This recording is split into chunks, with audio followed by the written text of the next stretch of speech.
Hello friends, welcome to DCB biology. मी आधी भैया तुमच्या सगळ्यांचं स्वागत करतो। आपण चॅप्टर स्टार्ट केलेला होता life processes in living organism part 2। त्याच्यामध्ये आपण सगळ्यात पहिले असेक्शुअल रिप्रोडक्शन बघितलं होतं। त्याच्यानंतर आपण बघितलं होतं सेक्शुअल रिप्रोडक्शन मध्ये फ्लॉवर्सचं। त्याच्यानंतर ह्यूमनशी रिलेटेड आपण गोष्टी शिकलो। ह्यूमन रिप्रोडक्टिव्ह सिस्टीम बघितलं, फिमेल रिप्रोडक्टिव्ह सिस्टीम बघितलं, बरोबर आहे का नाही। त्याच्यानंतर मेन्स्ट्रुअल सायकल बघितली आपण। आणि आज आपण आता आलेलो आहे आपल्या शेवटच्या टप्प्यामध्ये, म्हणजेच काय तर आपल्या ज्या मॉडर्न टेक्नॉलॉजीज आहे किंवा रिप्रोडक्टिव्ह हेल्थ आहे याच्याबद्दल आपण आजच्या लेक्चर मध्ये बघणार आहोत। तर जर आपले आधीचे लेक्चर केले नसतील तुम्ही तर आपले आधीचे लेक्चर चॅनल वरती अपलोड केलेले आहे। आपण एकदम फ्री अपलोड केलेले, ते कोणी सुद्धा बघू शकतं। त्याच्यामुळे तुम्ही लवकर जाऊन ते लेक्चर आधी कंप्लीट करा। आता विषय असा आहे की आपलं जे लेक्चर चालू आहे ते लेक्चर चालू आहे आता थंडीच्या दिवसामध्ये, बरोबर आहे की नाही। आणि विषय पण आपण असा एवढा डेंजर निवडलेला आहे, तुम्हाला माहितीच आहे आपण काय शिकतोय। तर त्याच्यामुळे कसं आहे, थोडंसं थंडीमध्ये असल्यामुळे तुम्ही थोडंसं जरा काळजी घ्या स्वतःची। कसं एक्झामची डेट जवळ आलेली आहे, त्याच्यामुळे तुम्हाला आता होऊ शकतं की त्या टेन्शन मध्ये तुम्ही आजारी पडू शकता, काही पण होऊ शकतं। त्याच्यामुळे स्वतःची काळजी घ्या। शक्यतो गरम गोष्टी घेत जा, म्हणजेच की चहा पाणी, बरोबर नाही, थंड काही पिऊ नका। थोडंसं काही दिवस थोडंसं पाळा स्वतःसाठी, गरम पाणी पित जा। आणि बाकीचं जे how to study in winter हा व्हिडिओ आपल्या चॅनल वरती पडलेलाच आहे, बरोबर नाही। त्याच्यामुळे तुम्ही तो कधी पण जाऊन बघू शकता। थोडंसं विसरलं की जाऊन बघायचा तो व्हिडिओ, बरोबर नाही। त्याच्यामध्ये आपण सगळ्या टेक्निक जेवढ्या आहे त्या सगळ्या एक्सप्लेन केलेल्या आहे तुम्हाला। आता तुम्हाला फक्त एवढं आहे की तुम्हाला फक्त अभ्यास करायचा आहे। आणि अभ्यास करण्यासाठी जे लेक्चर्स आहे ते आपण फ्रीमध्ये प्रोव्हाइड करतोय आपल्या डीसीबी ऑनलाईन चॅनलवरती। व्हिडिओला लाईक केलं नसेल तर लाईक करा, आणि सगळ्यात मेन शेअर करा तुमच्या फ्रेंड्सला, बरोबर आहे। सगळ्यांपर्यंत आपण पोहोचलो पाहिजे।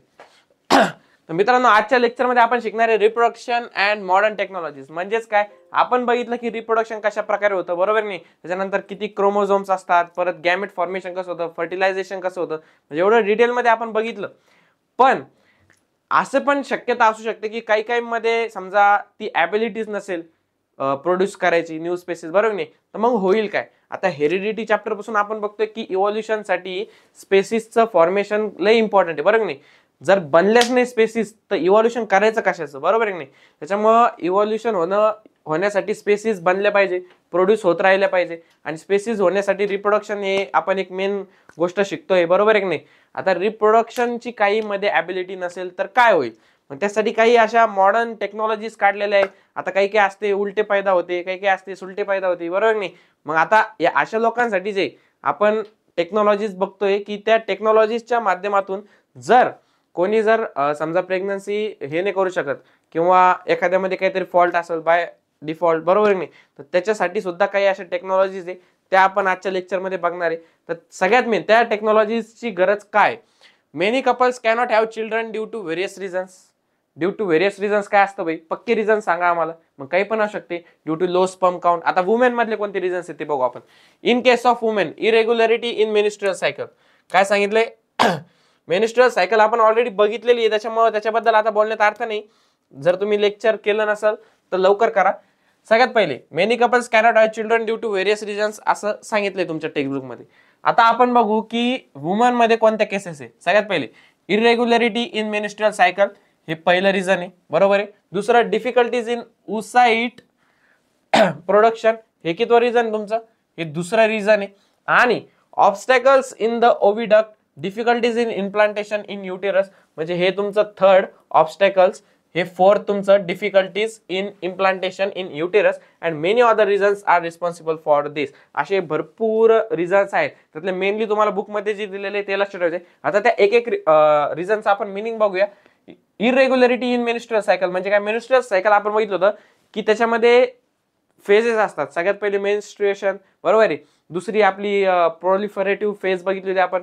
नंतर शेवटच्या बरोबर मिडल डेला म्हणजे 14व्या दिवशी काय होत असतं, ओव्ह्युलेशन होत असतं। म्हणजे जो उसाइट आहे तो काय पडत असतो, बाहेर पडत असतो ओव्हरी मधून, ओव्हिडक्ट मधून तो पास होत असतो। जर फर्टिलायझेशन झालं तर ठीक, नाही झालं तर तो वापस बाहेर फेकला जातो, बरोबर आहे। मग त्याच्यानंतर ती सिक्रेटरी फेज, ज्याच्यामध्ये इस्ट्रोजन प्रोजेस्टेरॉन हार्मोन सिक्रेट करतात, बरोबर नाही। ते एंडोमेट्रियमचे ग्लँड जे असतात ते सिक्रेट करतात, ते कुशन देतात तुमच्या जे समजा फर्टिलाइज झालं तर त्याला, बरोबर नाही।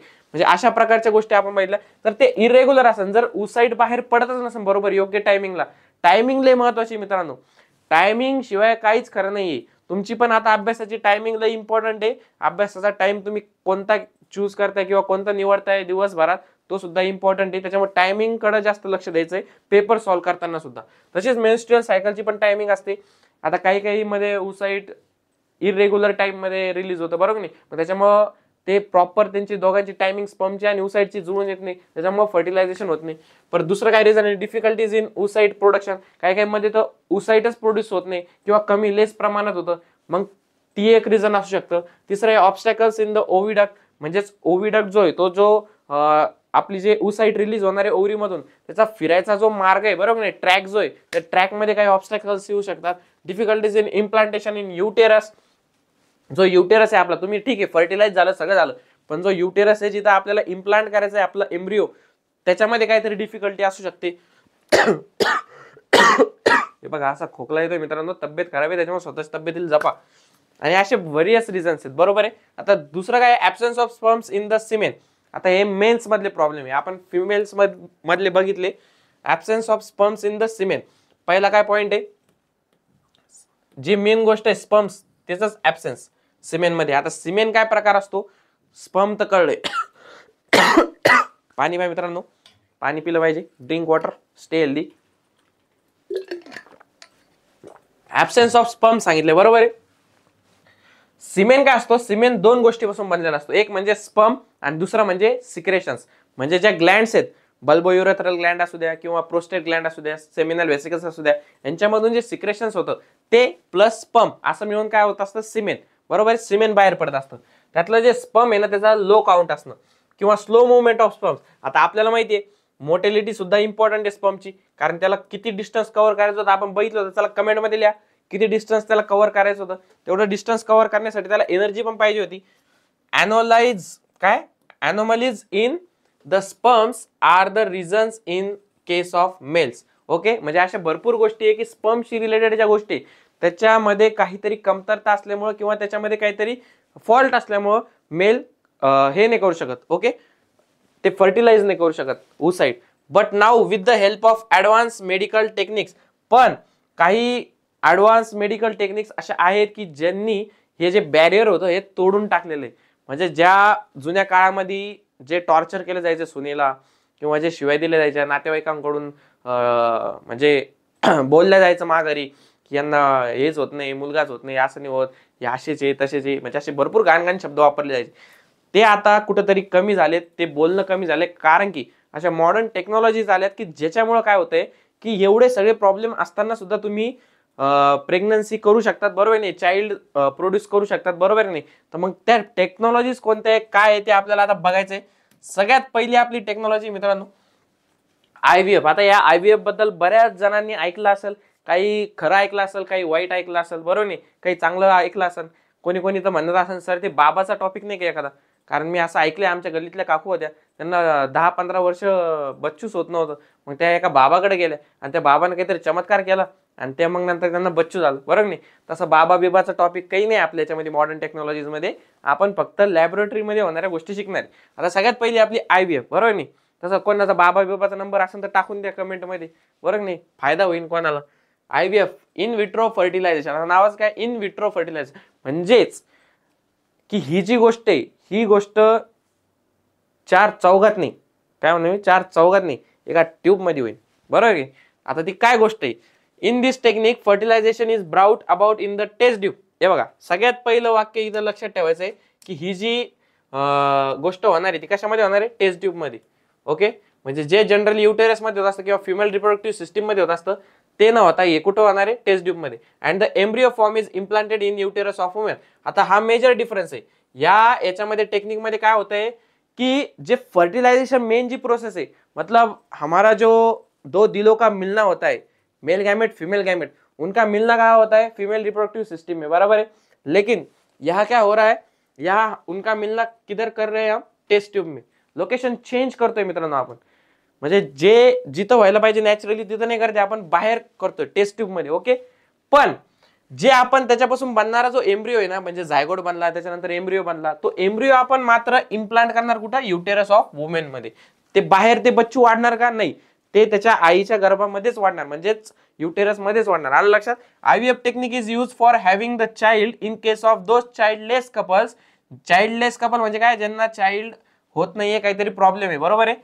त्यांच्यासाठी ही टेक्निक यूज केली जाते. त्याच्यानंतर have problems like less sperm count. कोणते कोणते प्रॉब्लेम्स त्याच्यामध्ये? लेस स्पर्म काउंट असू द्या किंवा ऑब्स्टॅकल्स इन ओव्हिडक्ट असू द्या. म्हणजे कसं असतं माहिती का, मी तुम्हाला मागे जे वाचून दाखवले ना काय काय काय म्हणतात त्याला प्रॉब्लेम्स येतात की ज्याच्यामुळं प्रेग्नन्सी होत नाही किंवा काही होत नाही, त्या प्रॉब्लेम्स मध्ये सुद्धा काही काही प्रकार असतात की या टेक्निक एका लिमिट पर्यंत काम करू शकतात.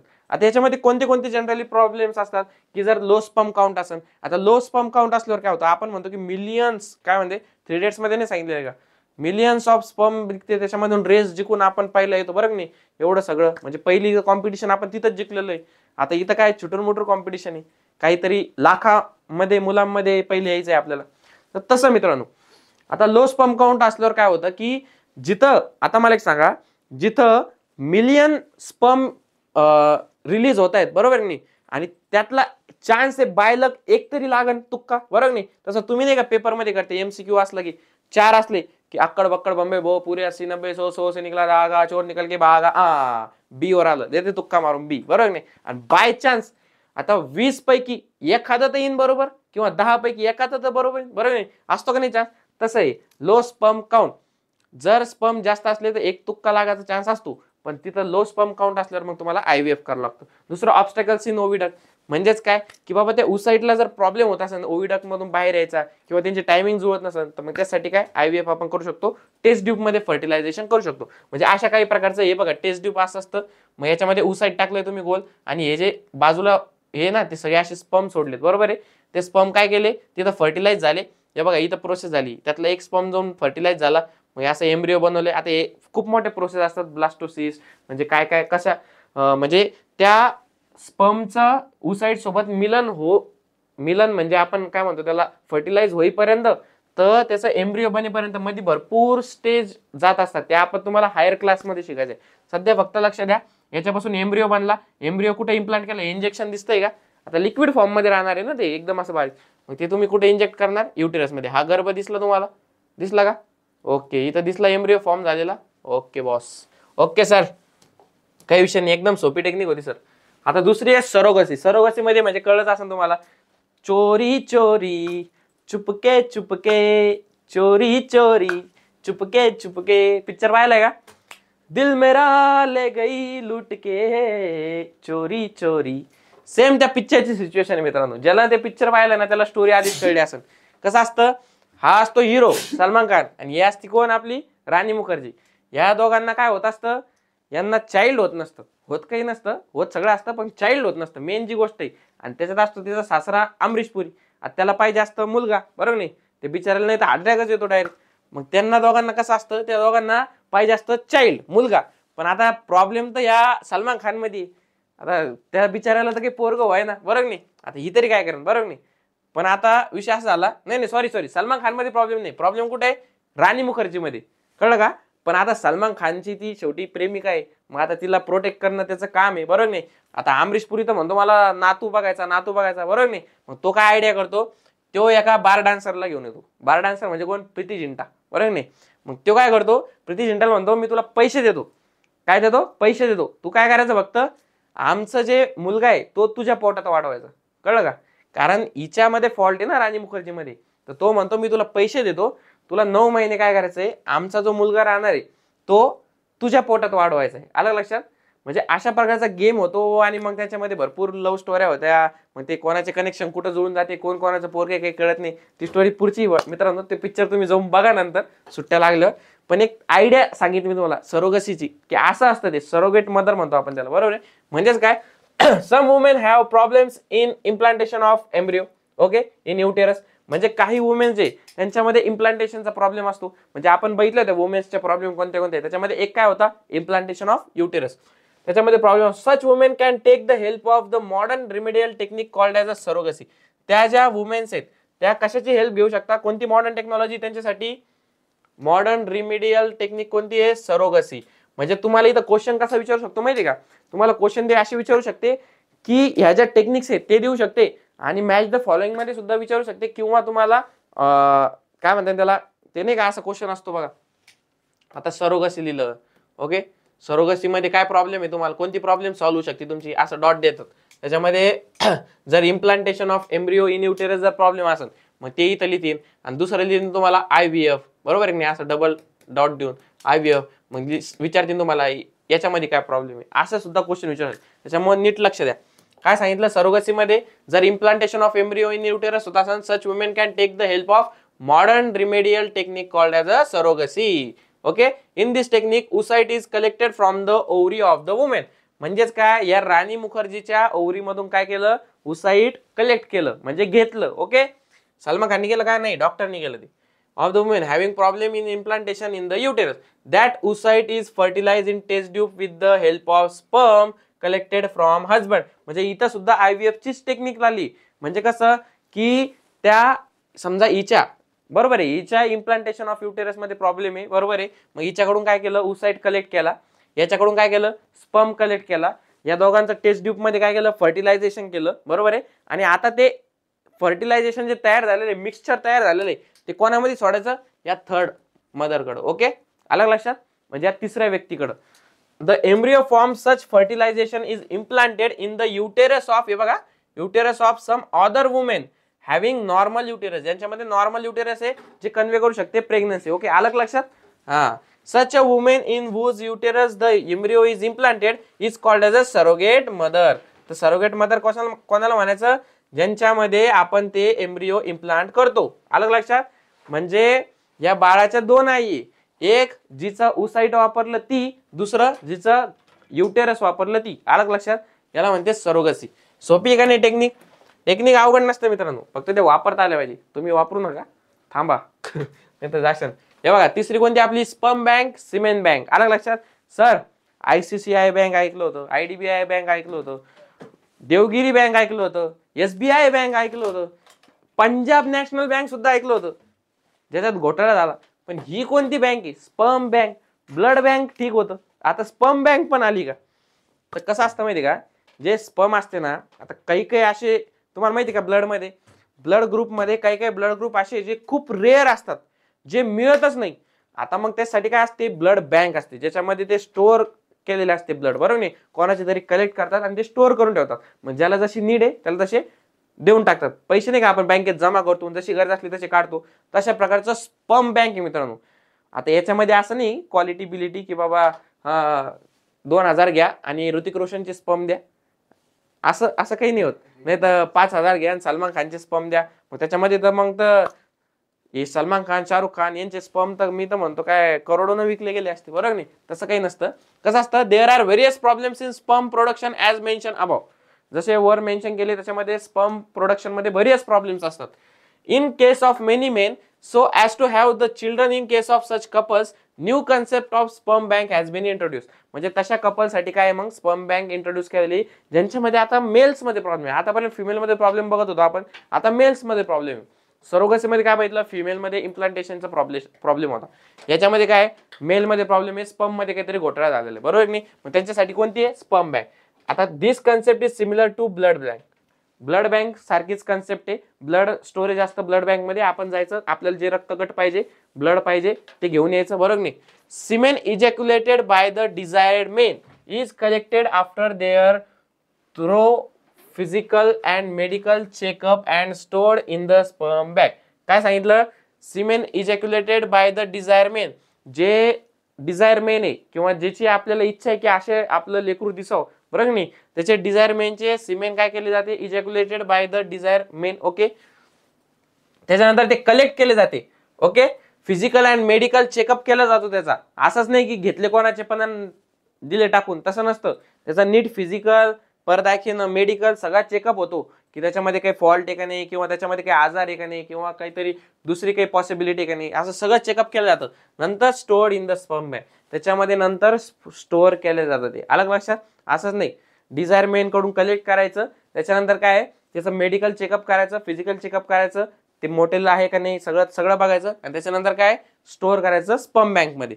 As per the wish of needful couple, जे आता गरजेचे म्हणजे नीडफुल कपल आहेत, काय नीडफुल जे कपल आहेत त्यांना काय करायचं, oocyte of women of the concern couple is fertilized by IVF technique using the semen from sperm bank. Resultant embryo is implanted in the uterus of same woman आता याच्यामध्ये surrogacy सारखा प्रकार आहे का, म्हणजे IVF दोन्ही पण ठिकाणी यूज झालंय, सरोगसी मध्ये पण आणि इथं स्पर्म बँक मध्ये पण. म्हणजे इथं कसं जो डिझायर मॅन आहे त्याचे सिमेंट घ्यायचे तुम्हाला, बरोबर आहे का, उसाईड तुमच्या लेडीजचं राहील, बरोबर नाही, म्हणजे त्या जी वुमेन आहे तिचं उसाईड राहील, बरोबर आहे की नाही. ज्यांच्यामध्ये स्पर्म काउंट कमी किंवा ज्यांच्यामध्ये मोठे स्पर्म नाही त्यांची गोष्ट चालू आहे. मग आता ते घेते त्या स्पर्म बँक मधून घेतलं त्यांनी स्पर्म, जो त्यांना पाहिजे तसा स्पर्म घेतला. ओके, मग काय केलं, टेस्ट ट्यूब जी आहे, टेस्ट ट्यूब, त्या टेस्ट ट्यूब मध्ये ते दोन्ही वुमेनचं उसाईड आणि मेलचं स्पर्म घेतलं आणि फर्टिलाइज केलं. ओके, फर्टिलाइज केल्यानंतर ते टेस्ट ट्यूब मध्ये केलं, पण त्याच वुमेनच्या युटेरस मध्ये ते काय केलं, इम्प्लांट केलं एम्ब्रिओ. अलग लक्षात, त्याच वुमेनच्या, सरोगसी सारखं केलं का, तिसऱ्या वुमेनच्या नाही, त्याच वुमेनच्या. कारण इथं प्रॉब्लेम काय होता, स्पर्मचा होता. Name of the semen donor is strictly kept secret as per the law. असा लॉ आहे की ज्याने स्पर्म दिले त्याचं नाव सिक्रेट ठेवायचं, सांगायचं नाही जगाला ओढून की ऋतिक रोशनचा स्पर्म होता, ऋतिक रोशनचा स्पर्म होता, सलमान खानचा स्पर्म होता, शाहरुख खानचा स्पर्म होता. ते पोराच्या हरकतीवरून बरोबर लक्षात येईल लोकांच्या, आहे की नाही. त्याच्यामुळे सांगत ओरडत बसायचं नाही, त्याचं नाव सिक्रेट ठेवायचं. नाही तर सांग कोणाला, कानात सांगायचं. मग ट्विन्स काय, आता two embryos develop simultaneously in the same uterus and thus two offspring are delivered simultaneously. Such offsprings are called twins. Twins म्हणजे काय दोस्तो, जुडवा पिक्चर पाहिला का तुम्ही, टन टना टन टन टन तारा चलती है क्या 9 से 12. आता 9 से 12 काय, मला तेच कळलं नाही अजून. दुसरा टायमिंग घे भाऊ, तू 12 ते 3 घे किंवा 3 ते 6 घे किंवा 6 ते 9 घे. 9 से 12 काय विषय, बरं ते मेन्शन पण नाही केलं. 9 से 12 म्हणजे नेमकं सकाळचे का रात्रीचे, त्याच्यामुळे कन्फ्युजन झालं त्या गाण्यामध्ये. असो, तर तुम्हाला तो जुडवा पिक्चर माहिती का, जुडवा पिक्चर मध्ये 2 सलमान खान असते बघा. आता त्या 2 सलमान खान मध्ये कसं असतं, याला इकडं मारलं की त्याला तिकडं लागतं, यो इकडं मारायला लागला की तो. मग मला प्रश्न पडला, जेव्हा यो सकाळी जात असन बाथरूमला, आता यो हात लावत म्हणजे म्हणजे विश्वासच बसत नाही, असं कसं काय होऊ शकतं. मग ह्यो दिवसभरात ज्या ऍक्टिव्हिटी करत असन त्या सगळ्यात तिकडे तो सलमान खान परफॉर्म करतो का. म्हणजे तो झोपेला असला आणि ह्यो बिचार गेला आपला आंघोळीला, असं करू लागला, थंडे थंडे पाणी से नहाना चाहिए, आणि इकडे झोपेत असं करतो का. मग म्हणजे किती फालतू गोष्ट आहे मित्रांनो, बरं नाही, तसं काही नसतं. ट्विन्स म्हणजे काय असतं, फक्त जेनेटिकली किंवा फिजिकल अपीअरन्स अशा गोष्टी सेम असतात आणि एकाच वेळी जन्मतात, त्याच्यामुळे त्यांना ट्विन्स म्हणतात. आता ट्विन्स मध्ये 2 प्रकार, मोनोझायगोटिक, डायझायगोटिक. म्हणजे ट्विन्स कसं आहे बघा, आपल्याला बेसिक नॉलेज पाहिजे तेव्हा आपल्याला ट्विन्स समजतात. बेसिक नॉलेज काय आहे, फिमेलचं उसाईट, मेलचं स्पर्म दोघं एकत्र येतात, फर्टिलायझेशन होतं, मग झायगोट बनतो, झायगोटचा एम्ब्रिओ बनतो, एम्ब्रिओ इम्प्लांट होतो आणि मग आपल्या त्याच्यापासून बच्चू तयार होतो, फिटस तयार होतो. आलं लक्षात, हे बेसिक नॉलेज आहे. आता ट्विन्स मध्ये कसं होईल, डोकं लावा, उसाईट येईल, स्पर्म येईल, झायगोट बनल, एम्ब्रिओ बनल, पण या झायगोट बनण्याच्या प्रोसेस मध्ये काय होईल माहिती का, ते जे एक बनणार आहे ना झायगोट, एक ते 1चं 2 बनन. अलग लक्षात, असे 2 बनन, म्हणजे जे एक होतं ना पहिले त्याचे असे 2 बनन. अलग लक्षात, मग हे पुढं हे एक एम्ब्रिओ म्हणून वाढन, हे एक एम्ब्रिओ म्हणून वाढन, आणि दोघं युटेरस मध्ये इम्प्लांट होईल आणि मग एक असं बच्चू, दोन्ही बच्चू तयार होईल. अलग लक्षात, असा कन्सेप्ट आहे आपल्या ट्विनचा. आता त्याच्यामध्ये मोनोझायगोटिक, डायझायगोटिक, सॉरी मोनोझायगोटिक आणि डायझायगोटिक काय प्रकार आहे तर ते आपण आता बघू. सगळ्यात पहिले ट्विन्सची definition, 2 embryos develop simultaneously in the same uterus. Of course भाई 2 जण म्हणल्यावर 2 embryo लागणच. Okay, and these 2 offspring are deliver simultaneously, such offspring called as a twins. Okay, these are 2 main types. कोणते, मोनोझायगोटिक, डायझायगोटिक. आता monozygotic twins are form from single embryo. जो monozygotic twin आहे ना तो एका सिंगल एम्ब्रिओ पासून form झालेला आहे. पण होतं काय, during early period of embryonic development. काय सांगितलं, एम्ब्रिओनिक डेव्हलपमेंटच्या अर्ली पिरियड म्हणजे किती, की झायगोट पासून एम्ब्रिओ बनल्याच्या 8 दिवसापर्यंत. किती, 8 दिवसापर्यंत. म्हणजे जर 9 महिने लागते आपल्याला माहिती आहे एम्ब्रिओ पूर्ण डेव्हलप आहे ना, पण जेव्हा झायगोट बनला त्याच्या पुढे एम्ब्रिओ बनला त्याच्या 8च दिवसात. किती, 8च दिवसात. Within 8 days of zygote formation, cells of that embryo divided into 2 groups. बघा, सिंगल एम्ब्रिओ पासून बनलेलं आहे ते डिवाइड झाले. 8 दिवसाच्या गॅपच्या आधीच हे काय झाले, डिवाइड झाले. म्हणजे एका एम्ब्रिओचे किती बनले, 2 एम्ब्रिओ. त्याला आपण काय म्हणलो, मोनोझायगोटिक. आता सर तुम्ही म्हणशाल इथं 2 एम्ब्रिओ सांगितले, नाव तर मोनो दिसायले. हे बघा, झायगोट एकच, एम्ब्रिओ एकच, त्याचे बनलेत 2. मोनोझायगोटिक म्हणजेच काय, एकच झायगोट होता, एकच एम्ब्रिओ होता, त्याचेच तुकडे होऊन दोन बनलेत म्हणून मोनोझायगोटिक. डायझायगोटिक मध्ये दोन एम्ब्रिओ राहतील, दोन झायगोट बनतील. आलं लक्षात? ओरिजिन यांचं एकच आहे, ते तुकडे केले तेव्हा काय झालं मोनोझायगोटिक, तेव्हा दोन सेपरेट पैदा झाले. आलं लक्षात? हे असं काय मोनोझायगोटिक. हे बघा बिचारे बघा काय दिसतायत यार, कोणाचे लेकर आहे काय माहिती यार, कहा से आते हैं ऐसे बच्चे. आमच्याकडे तर असे मुलं दिसतच नाही. आमच्या इकडे काळे बेंद्रे कसे कसे शेंबूड इकडून गळतो तिकडून गळतो, म्हणजे असे पुसते. आणि नेमकं असं असतं, त्यांना आपण कड्यावर घेतलं की ते सुसू करून टाकते. ते नाही सुसू करण नाही तर शिशी करण. ते तरी बरं ते हागीज बिगीज आले त्याच्यामुळं बरेच प्रॉब्लेम सॉल्व्ह झालेत, नाही तर प्रश्नच पडत होता या पोरांना घ्याव का नाही कड्यावरती. बरोबर नाही? नाही तर काही काही असे असल्यावर यार काय क्यूट दिसतायत यार. शट, माझं पण असंच व्हायला पाहिजे. Those two groups develop as two separate embryos and thus monozygotic twins are formed. आता काय सांगितलं, जे एका झायगोट पासून जे दोन तुकडे होऊन जे दोन एम्ब्रिओ बनले होते ते काय झाले सेपरेटली डेव्हलप होत जाते. Two groups develop as two separate embryos and these monozygotic twins are form. याला म्हणतात मोनोझायगोटिक ट्विन्स. आता मला सांगा, एक सिंपल लॉजिक आहे. जर एखादी गोष्ट एकाच वस्तूपासून बनलेली, आता तुम्ही एखादा केक आणला किंवा ठीक आहे टरबूज आणलं, टरबूजचं उदाहरण घेऊ आपण. तुम्ही आणलंय टरबूज, त्या टरबूजला तुम्ही अर्ध कापलं, बरोबर नाही? आता समजा असं अरे काढूनच ना यार, आपल्याकडे बोर्डचा यूज करायला पेन यार, तरी आपण ओरली का सांगतोय, तुम्हाला काढूनच दाखवतो डायरेक्ट. आता टरबूज बघा हिरवा असतं बरं का, त्याच्यामुळे हिरवा कलर घेतो, बाहेरून हिरवा असतं. आता हे तुमचं टरबूज, ओके. आमच्या इकडे टरबूज असंच राहतं. आता याला तुम्ही काय केलं, याला तुम्ही कट केलं, हे बघा कट केलं असं इथून, बरोबर आहे. आता ही अर्धी फोड आहे तुमची, ओके. ही अर्धी फोड आहे आणि ही अर्धी फोड आहे उरलेली. आले अशा दोन तुकडे झाले. आता हे टरबूजचं खरबूज होतं का किंवा टरबूजचं सफरचंद होतं का? नाही. जर एकाच गोष्टीचं तोडलंय तर सेमच बनल ना, बरोबर नाही? इक्वलीच बनल. तसंच काहीच आहे त्या मोनोझायगोटिकचं, जेनेटिकली सेम आणि फिजिकली सेम अपीअरन्स मध्ये. आलं लक्षात? कारण की ते एकाच याच्यापासून बनले. Due to this such twins are exactly similar in their appearance and their gender is also same, that is both will be either boys or girls. ते कोणावरती डिपेंड आहे? स्पर्मच्या याच्यावरती, म्हणजे मेल वरती डिपेंड आहे. त्यांना एक्स क्रोमोझोम दिलाय का वाय क्रोमोझोम दिलाय. आलं लक्षात? एक तर मेल बनल, बॉईज बनल किंवा गर्ल्स बनल, पण जेनेटिकली सेम राहणार, अपीअरन्स मध्ये सेम राहणार आणि जेंडर सुद्धा सेम राहणार मोनोझायगोटिक मध्ये. आलं लक्षात? ओके. या असे काहीशे बघा, याचं जेंडर काही कळत नाही, पण मला असं शक्यता वाटते की मेल असू शकतात बरं का. हा एक आणि सेम दिसतंय ना. आणि ह्या क्यूट प्रिन्सेस बघा यार, प्रिन्सेस, क्यूट प्रिन्सेस, ही सुद्धा आणि ही सुद्धा सेम आहेत दिसायला अपीअरन्सनी. आलं लक्षात? असे क्यूट प्रिन्सेस म्हणतात त्याला. हे प्रिन्सेस नाही, हे कोण आहे काय माहिती, कुठून जन्म घेतला यांनी. आफ्रिकाचे दिसतात मला. Okay. In case of monozygotic twins, if the embryonic cells are divided into two groups 8 days after the zygote. आता बघा मोनोझायगोटिकचीच केस आहे, परंतु पहिली जी केस होती ते 8 दिवसाच्या आधी जन्म घेतला होता.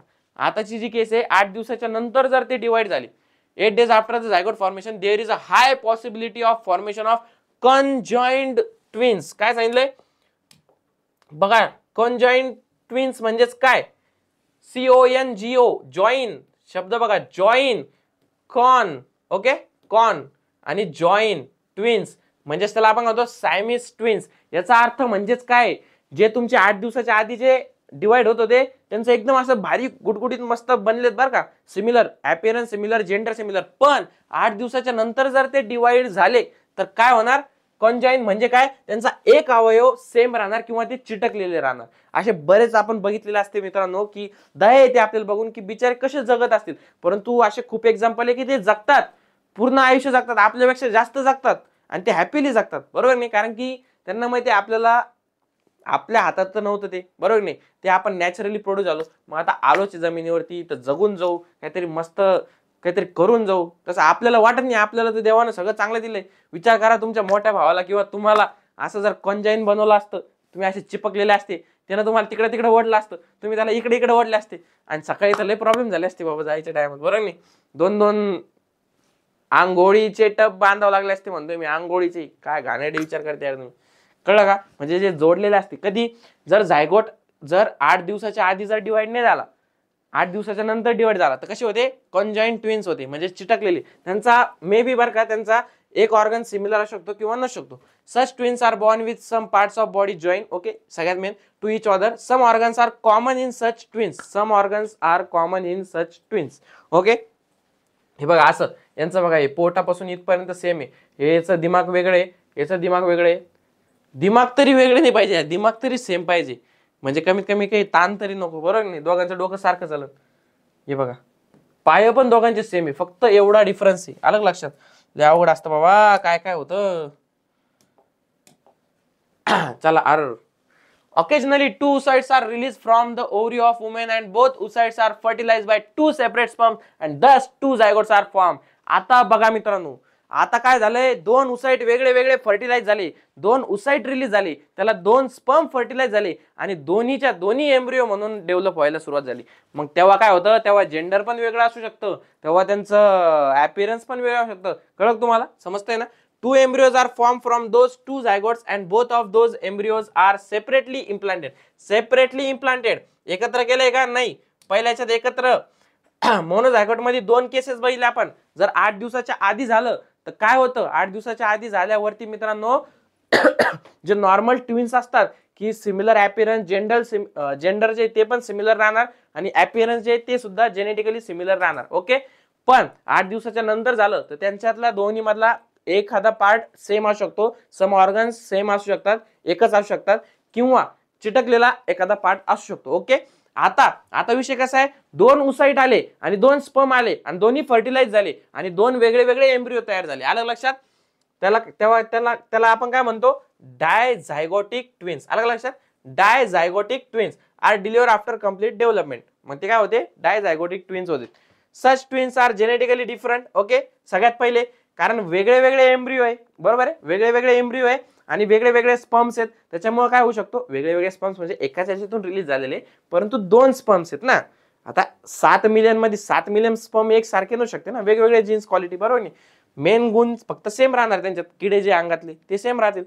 Genetically different and may be same of different by gender, may be same पण असू शकते किंवा डिफरंट पण असू शकते बाय जेंडर.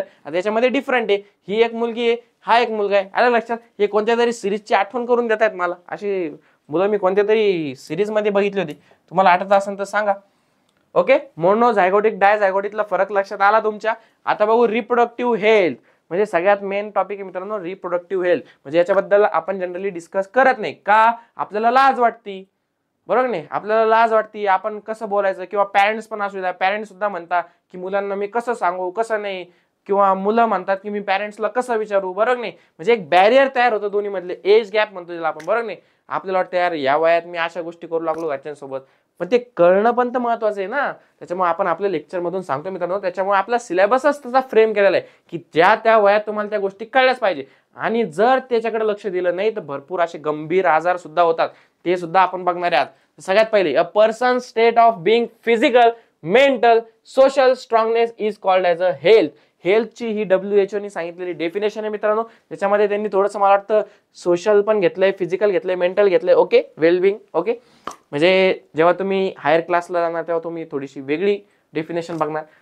मेन मुद्दा सेमच असतो, फक्त फ्रेमवर्क वेगळं वेगळं असतं, स्ट्रक्चर, बरोबर आहे. त्यांचं म्हणणं आहे की पर्सनला आपण कधी म्हणणार हेल्दी पर्सन आहे म्हणून, जेव्हा त्याची फिजिकल स्टेट, मेंटल स्टेट आणि सोशल जे वेलबिंग आहे त्यांचं बाकीच्यांसोबत ते जेव्हा प्रॉपर असेल, जेव्हा नीट असेल, तेव्हा आपण त्याला हेल्दी पर्सन म्हणणार, बरोबर आहे.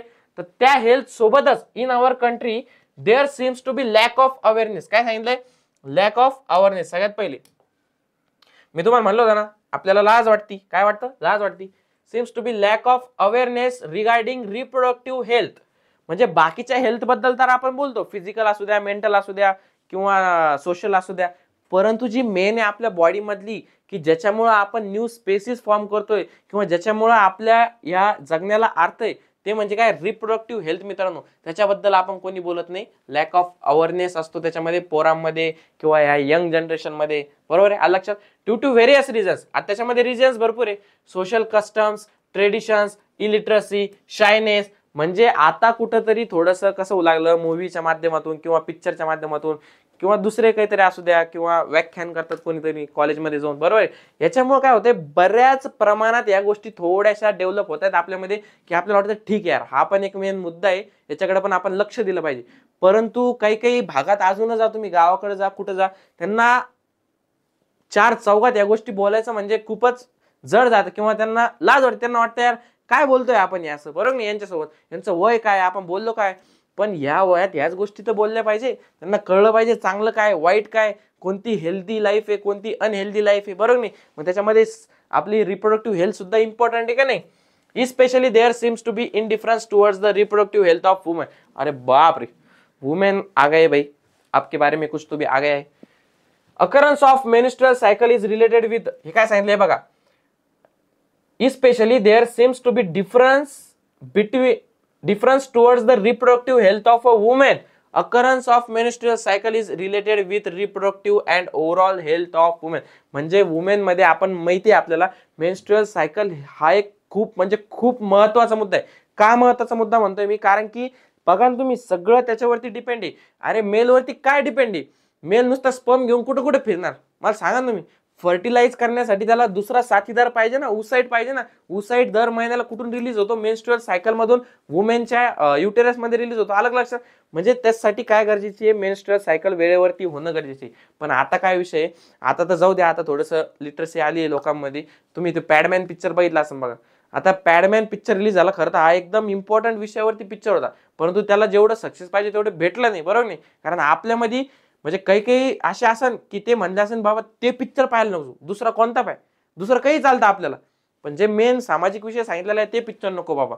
मग काय आता त्याच्यामध्ये काही काही सांगितलेलं आहे, असं सांगितलं तसं सांगितलं, म्हणजे अशा गोष्टी असतात, बरोबर नाही. तर तसं नाही. आता तुम्ही सायन्सचे स्टुडंट आहे, तुम्हाला सगळे इच अँड एव्हरीथिंग तुम्हाला माहिती पाहिजे, बरोबर नाही.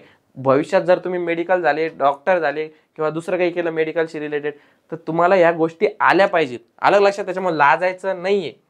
आता मेन्स्ट्रुअल सायकलचं बघितलं आपण, ब्लिडिंग होते, पेन होतं, भरपूर अशा गोष्टी होतात. मग ते हायजीन मेंटेन करावं लागतं तिथं, बरोबर नाही. ब्लड लॉस होतो, म्हणजे भरपूर दुसरे इन्फेक्शन. आता पॅड लावला जातो, पॅड लावण्यामुळे सुद्धा तिथं इन्फेक्शन होऊ शकतात, स्किनवरती रॅशेस येऊ शकतात, बरोबर नाही. मग ती जी काळजी घेणं आहे ना, ती काळजी घेणं म्हणजे जर मॅच्युअर पर्सन असेल तर तो स्वतःची काळजी घेऊ शकतो. पण जर थोडंसं समजा एज कमी असेल किंवा आउटसाइडशी जास्त रिलेशन नसेल, तर मग त्या टायमाला तुम्हाला कोणतरी मोठी व्यक्ती पाहिजे जी गाईड करायला अशा गोष्टी, बरोबर नाही. त्याच्यामुळे थोडंसं तेवढं फ्रीडम पाहिजे आपल्यामध्ये आणि आपल्या मुलांमध्ये. आलं लक्षात.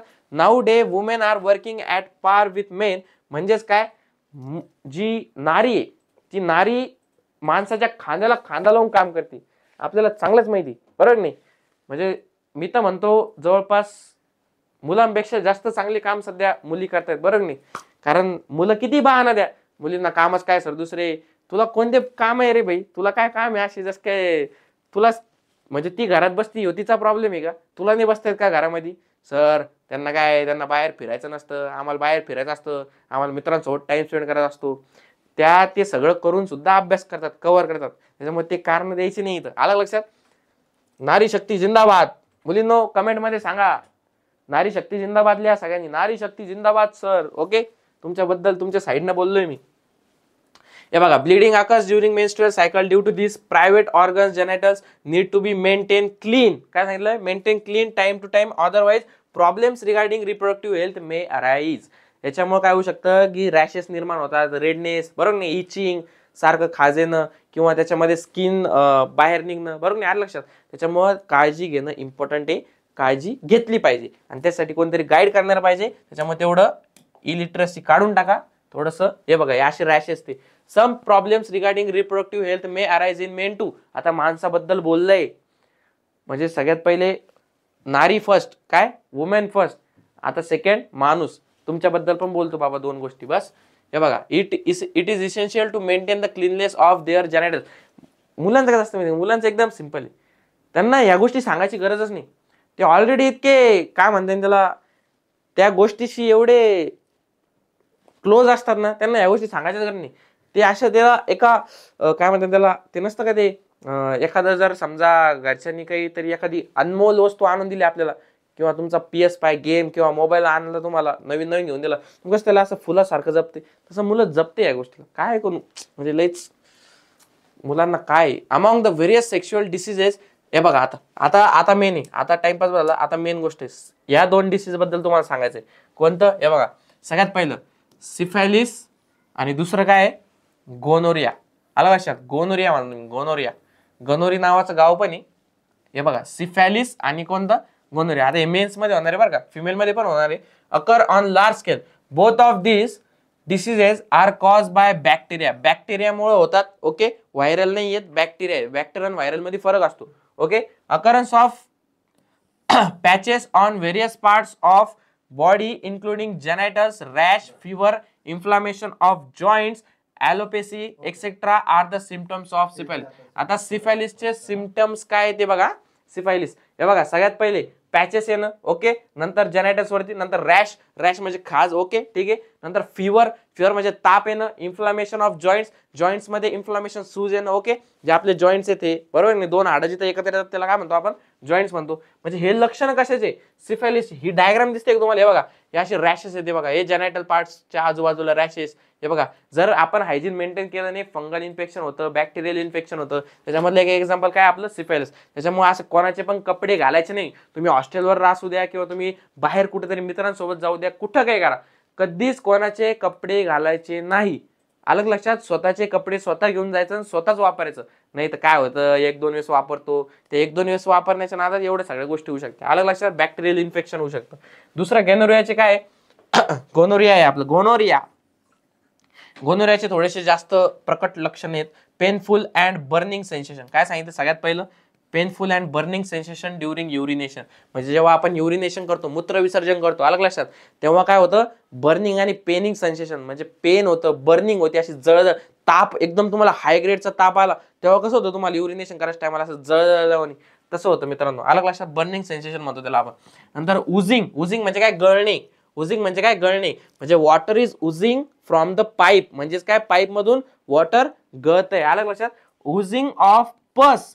पस म्हणजे काय, तर पिंपल्स असतात आपले बरोबर आहे. तर पिंपल्स मध्ये आपण बघतो की असं येलोइश फ्लुइड असतं, त्या येलोइश फ्लुइडला आपण काय म्हणतो, पस. तशा प्रकारचं जे पस आहे ते आपल्या पेनिस मधून बाहेर पडत असतं, त्याला आपण काय म्हणतो, उझिंग ऑफ पस थ्रू पेनिस. नंतर व्हाजायना सुद्धा, व्हाजायना मधून इन्फ्लामेशन ऑफ युरिनरी ट्रॅक्ट. जो आपला युरिनरी ट्रॅक्ट असतो, आपण बघितलं होतं वाज डिफरन्स, मग इफरन्शिया बरोबर आहे, इपिडिडायमिस. त्याच्यानंतर आपण कुठे गेलो, इजॅक्युलेटरी डक्ट मध्ये. तो पूर्ण जो आपला ट्रॅक्ट आहे त्याच्यामध्ये काय होतं, इन्फ्लामेशन होतं. एनस मध्ये, throat, eyes etcetera are symptoms of gonorrhoea. अलग लक्षात. म्हणजे दोन कोणते, एक सिफायलिसिस आणि दुसरं कोणतं, गोनोरिया. हे दोन मेन आपले जे डिसीज आहे ना मित्रांनो, ते डिसीज कशामुळे होत असते की आपण नीट जर फॉलो नाही केली, रिप्रोडक्टिव्ह हेल्थ जी आपली, की मेनलेस क्लीननेस जर आपण मेंटेन नाही ठेवली, किंवा मग आहे ना आपण तिथं स्वच्छता नाही मेंटेन ठेवली, किंवा दुसऱ्याचे कपडे वापरत असलो आपण, बॅक्टेरियल इन्फेक्शन होतं, व्हायरल इन्फेक्शन होतं, फंगल इन्फेक्शन होतं. तर अशा प्रकारचे सुद्धा आपण विचार केला पाहिजे. फक्त फिजिकल, मेंटल, मला बाबा लय स्ट्रेस आला आणि मी गेलो मोटिवेशन केलं, लेक्चर बघितलं किंवा मेडिटेशन केलं, हे तर कराच, परंतु याच्यासोबत ह्या गोष्टी सुद्धा तुम्ही फॉलो करणं गरजेचं आहे. तर आजचं आपलं लेक्चर जे होतं मित्रांनो, ते लेक्चर आपण पूर्ण जे मॉडर्न टेक्नॉलॉजीज होत्यात किंवा रिप्रोडक्टिव्ह हेल्थ होतं याच्यावरती आपण आजचं लेक्चर घेतलेलं आहे. आय होप तुम्हाला सगळं नीट समजलं असेल बरोबर आहे की नाही. आता मला तुम्ही कमेंट करून सांगायचं की उद्या आपण कोणता चॅप्टर नवीन घ्यायचा आहे, कोणता चॅप्टर स्टार्ट करायचा आहे, आणि तो स्टार्ट नक्की आपण तुमचा जो मेन इम्पॉर्टंट चॅप्टर असेल तुमच्या बोर्ड एक्झामसाठी, तो स्टार्टिंगला सगळ्यात पहिले घेऊ. तोपर्यंत तुम्ही जे आपला एखाद्याचं बॅक राहिला असेल किंवा मागचे जे टॉपिक राहिले असेल, तोपर्यंत एखाद्याचा जर काही बॅक राहिला असेल, मागचे लेक्चर बघायचे राहिले असेल, तर मागचे लेक्चर कंप्लीट करून घ्या. कारण की रेस खूप फास्ट आहे आपली, कोणी मागं पडलं पाहिजे. थोडासा एक्स्ट्रा टाइम द्या आपल्या बायोलॉजीला, परंतु ते कंप्लीट करून घ्या, कारण दिवस कमी राहिलेले मित्रांनो. चला भेटूया उद्याच्या लेक्चरमध्ये. तोपर्यंत आराम करा, अभ्यास करा आणि थोडंसं स्वतःची काळजी घ्या हेल्थची. Bye, take care.